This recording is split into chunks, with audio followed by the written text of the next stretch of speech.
It was the design of Angelo Ricci, Joe Zanuck, and Manuel Silva to call on the terrible old man. This old man dwells all alone in a very ancient house on Water Street near the sea, and is reputed to be both exceedingly rich and exceedingly feeble, which forms a situation very attractive to men of the profession of Messieurs Ricci, Zanuck, and Silva, but that profession was nothing less dignified than robbery. The inhabitants of Kingsport say and think many things about the terrible old man, which generally kept him safe from the attention of gentlemen like Mr. Ricci and his colleagues, despite the almost certain fact that he hides a fortune of indefinite magnitude somewhere about his musty and venerable abode. He is, in truth, a very strange person, believed to have been a captain of East India clipper ships in his day, so old that no one can remember when he was young, and so taciturn that few know his real name.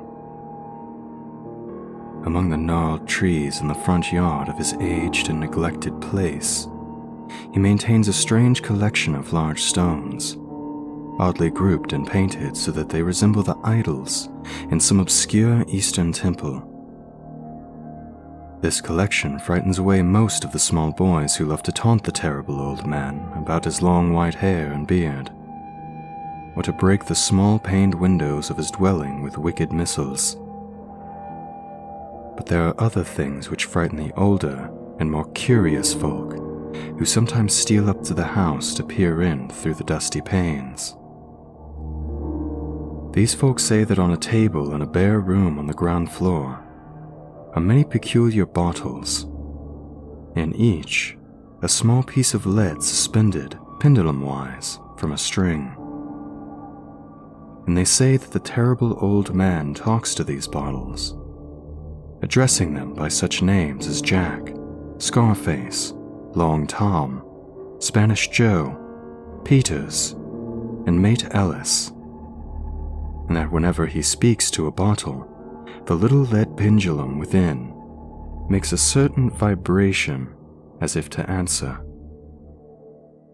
Those who have watched the tall, lean, terrible old man in these peculiar conversations do not watch him again.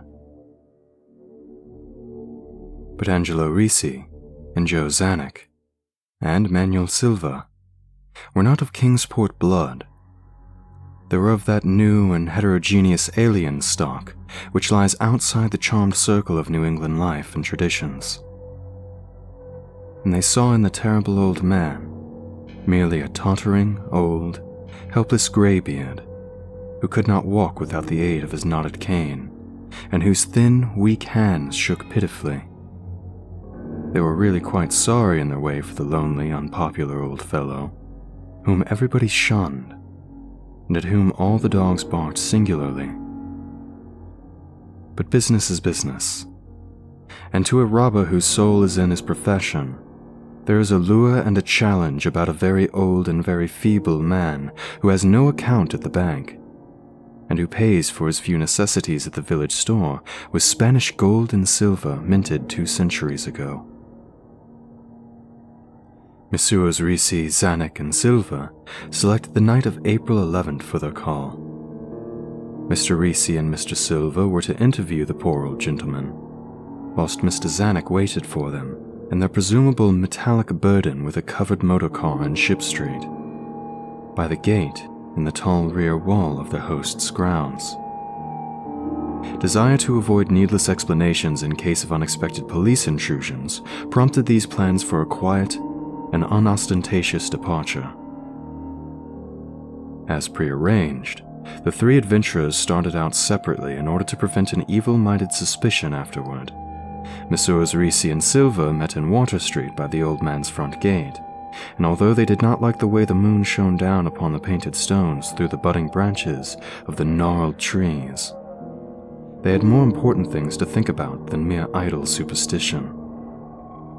They feared it might be unpleasant work making the terrible old man loquacious concerning his hoarded gold and silver, for aged sea captains are notably stubborn and perverse, Still, he was very old and very feeble, and there were 2 visitors.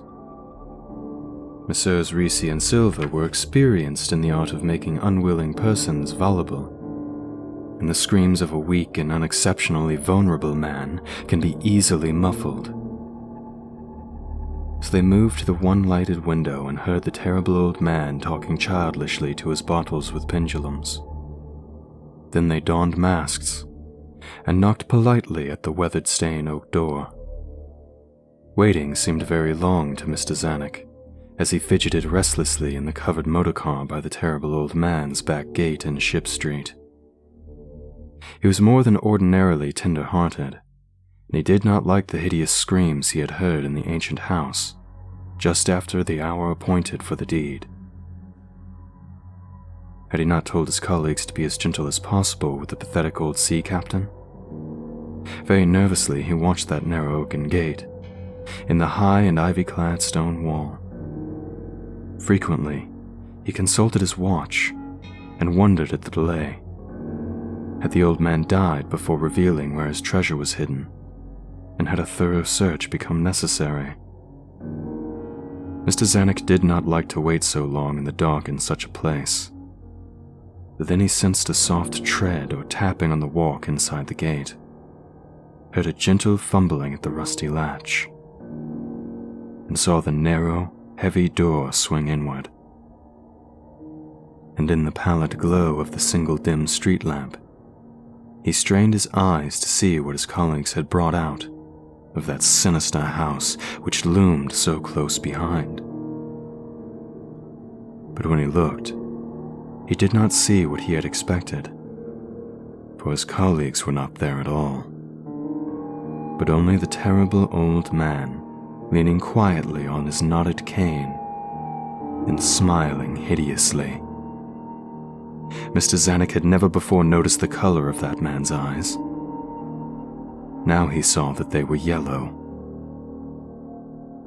Little things make considerable excitement in little towns, which is the reason that Kingsport people talked all that spring and summer about the 3 unidentifiable bodies, horribly slashed as with many cutlasses, and horribly mangled as by the tread of many cruel boot heels, which the tide washed in.